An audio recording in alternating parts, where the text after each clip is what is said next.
السلام علیکم ورحمۃ اللہ وبرکاتہ.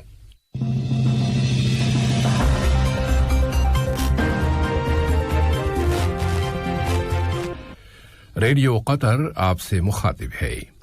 سیف الرحمان سے آج کا دوسرا نشریہ سماعت فرمائیے. ابتدا میں پیش خدمت ہے اہم خبروں کا خلاصہ.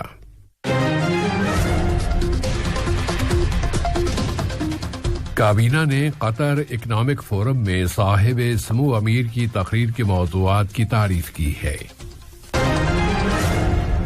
قطر اکنامک فورم 3 روز کی بحث مباحثے کے بعد آج اپنے اختتام کو پہنچ رہا ہے اور اس میں کورونا کے بعد کی دنیا کے نئے تصور پر اتفاق رائے ہو گیا ہے. قطر نے ایک مرتبہ پھر کہا ہے کہ وہ افغانستان میں امن و سلامتی کے حصول کی غرض سے ایک سیاسی حل تلاش کرنے کے لیے افغان ڈائیلاگ کی مدد کرنے کا پابند ہے. اور لیبیا سے متعلق برلن 2 کانفرنس آج ختم ہو رہی ہے. یہ تھا سامعین اہم خبروں کا خلاصہ اور اب پیش خدمت ہے ریڈیو قطر سے آج کا دوسرا مفصل نشریہ. الرحمن الرحیم. آج کے نشریے کا آغاز پہلے قطر اقتصادی فورم کے اختتام اور اس کی کامیابی میں صاحب سمو امیر شیخ تمیم بن حمد آل ثانی کی تقریر کی اہمیت سے کریں گے. وزیر اعظم و وزیر داخلہ شیخ خالد بن خلیفہ بن عبدالعزیز آل ثانی کی صدارت میں ہونے والے کابینہ کے اجلاس میں کابینہ نے صاحب سمو امیر کی تقریر کے موضوعات کی تعریف کرتے ہوئے کہا ہے کہ صاحب سمو امیر نے قطر کی متوازن اقتصادی پالیسی کے خد و خال بنائے ہیں. کابینہ نے صاحب سمو امیر کی اس اپیل کی بھی تعریف کی ہے کہ اینٹی کورونا ویکسین منصفانہ اور جامع طریقے سے تقسیم کرنے کے لیے ایک دوسرے کے ساتھ تعاون کیا جائے. کابینہ نے مزید کہا ہے کہ صاحب سمو امیر کے اس خطاب نے اس عالمی وبا کے بعد کی دنیا کی طرف منتقلی کے لیے تمام ضروری امور کا تعین کر دیا ہے. اس طرح قطر اکانومی کا پہلا فورم ایک ایسا پلیٹ فارم ثابت ہوا ہے جس میں مختلف سیاسی تصورات، قائدین اور رہنماؤں کی ہدایات اور ماہرین کے افکار و خیالات سب انتہائی فعال انداز میں ایک ساتھ جمع ہو گئے اور عالمی معیشت میں جدت لانے کے لیے تمام ضروری نکات زیر بحث آئے ہیں. نائب وزیر اعظم و وزیر مملکت برائے امور دفاع ڈاکٹر خالد بن محمد العطیہ سے سیکیورٹی کی 9ویں بین الاقوامی کانفرنس کے دوران روس کے وزیر دفاع جناب سرگی شوئیگو اور جمہوریہ بائیورشیا کے وزیر دفاع جنرل وکٹر خریفین یخرینین نے الگ الگ ملاقات کی ہے. ان ملاقاتوں میں 2 طرفہ فوجی تعلقات پر بات چیت کی گئی. یہ کانفرنس بھی آج اپنے اختتام کو پہنچ رہی ہے اور اس میں امن و استحکام کے فروغ، علاقائی سطح پر درپیش چیلنجوں اور خطرات اور کورونا کی عالمی وبا کی روک تھام کے موضوعات زیر بحث آئے ہیں. نائب وزیر اعظم و وزیر خارجہ شیخ محمد بن عبد الرحمن آل ثانی نے افغانستان میں امن اور استحکام کے حوالے سے کہا ہے کہ قطر افغان ڈائیلاگ میں مدد دینے کا پابند ہے تاکہ کوئی ایسا سیاسی حل تلاش کیا جا سکے جو افغانستان میں امن کی بحالی کا ذریعہ بن جائے.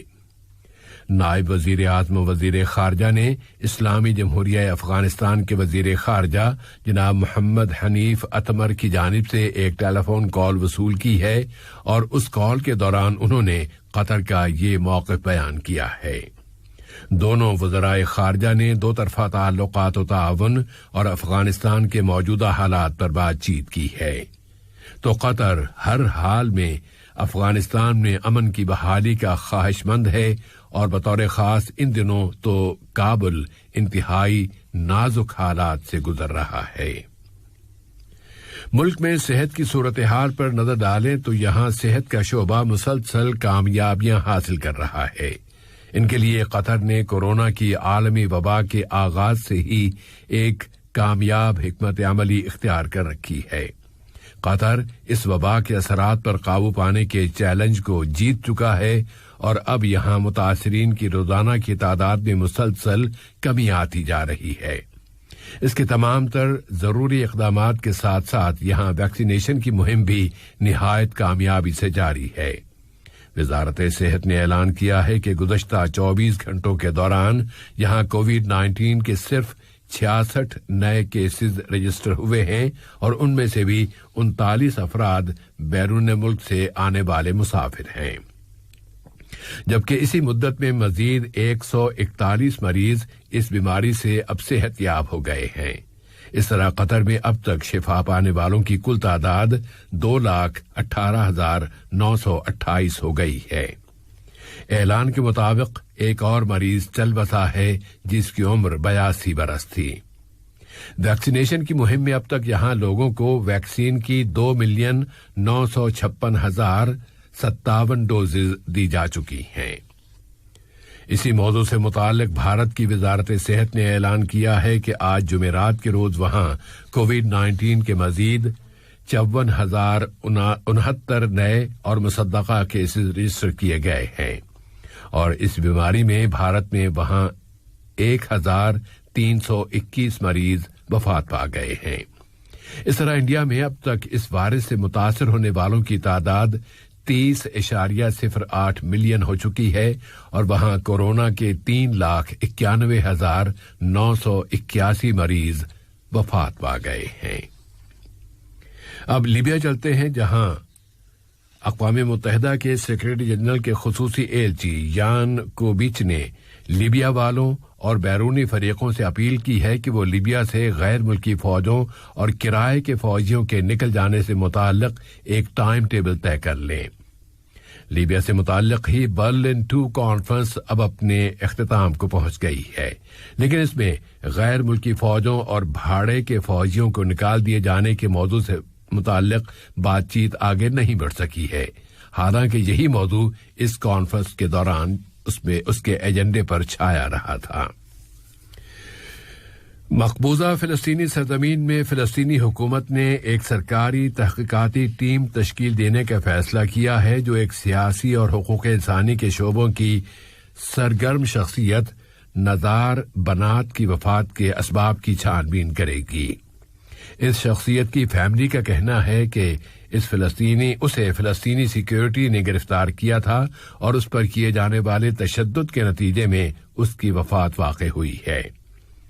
43 سالہ نزار بنات فلسطینی انتظامیہ پر تنقید کرتا تھا اور اس نے متعدد شعبوں میں اس انتظامیہ پر کرپشن اور بدعنوانی کے الزامات بھی عائد کیے تھے، جن میں سے ایک الزام انتخابات کے التوا کا بھی الزام ہے۔ تہران اور جوہری ایندھن کی بین الاقوامی ایجنسی کے درمیان ایٹمی نگرانی کے عبوری سمجھوتے کی مدت آج ختم ہو رہی ہے۔ گزشتہ مہینے اس مدت میں توسیع کی گئی تھی۔ تہران نے کہا ہے کہ ابھی اس نے اس سمجھوتے کی مدت میں مزید اضافہ کرنے کا کوئی فیصلہ نہیں کیا ہے۔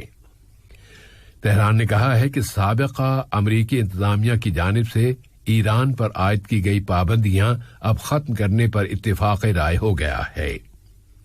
ادھر امریکہ نے کہا ہے کہ ایران کے ایٹمی سمجھوتے سے متعلق ویانا مذاکرات کے 7ویں دور میں شرکت کے لیے بھی وہ تیار ہے، جبکہ فرانس نے کہہ دیا ہے کہ اگر عنقریب ویانا مذاکرات کے نتائج نہ نکل سکے تو پھر وہ کچھ مشکل فیصلے کرے گا۔ الجزائر کے وزیر اعظم عبدالعزیز جراد نے آج وہاں کے صدر عبدالمجید تبون کو اپنی کابینہ کا استعفی پیش کر دیا ہے۔ وہاں کے آئین کے مطابق رواں مہینے جون کی 12 تاریخ کو ہونے والے پارلیمانی انتخابات کے حتمی نتائج کا آئینی کونسل نے اعلان کر دیا ہے۔ الجزائر نیوز ایجنسی نے بتایا ہے کہ عبدالعزیز جراد کی حکومت نے آئین کی شق نمبر 113 کے مطابق اپنا استعفی دیا ہے اور صدر نے جناب عبدالعزیز جراد کو یہ ذمہ داری سونپی ہے کہ وہ نئی حکومت کی تشکیل تک نگران انتظامیہ کی حیثیت سے کام کرتے رہیں۔ اور روس نے آج اعلان کیا ہے کہ شام کے بارے میں آستانہ مذاکرات کا نیا دور اگلے ماہ جولائی کی 6 تاریخ کو قازقستان کے دارالحکومت نور سلطان میں ہوگا۔ ادھر اقوام متحدہ نے دوسرے کئی ملکوں کے ساتھ مل کر روس سے اپیل کی ہے کہ وہ ترکی اور شام کے درمیان واقع باب الہوا نامی گزرگاہ کو کھلا رکھنے پر اعتراض نہ کرے تاکہ اس کے ذریعے ادلب کے علاقے میں رہنے والوں کو انسانی امداد پہنچائی جا سکے۔ واضح رہے کہ ادلب کا علاقہ شامی انتظامیہ کے کنٹرول سے باہر ہے۔ اقوام متحدہ میں روس کے سفیر نے کہا ہے کہ ماسکو کی نظر میں اس سے کیا جانے والا یہ مطالبہ ایک مجرمانہ نفاق ہے۔ اقوام متحدہ کے سیکریٹری جنرل نے شامی عوام کے لیے دی جانے والی امداد میں کوارڈینیشن میں کمی کے خطرے پر متنبہ کیا ہے۔ آج کا یہ نشریہ ختم ہونے سے قبل اہم خبروں کا خلاصہ ایک مرتبہ پھر۔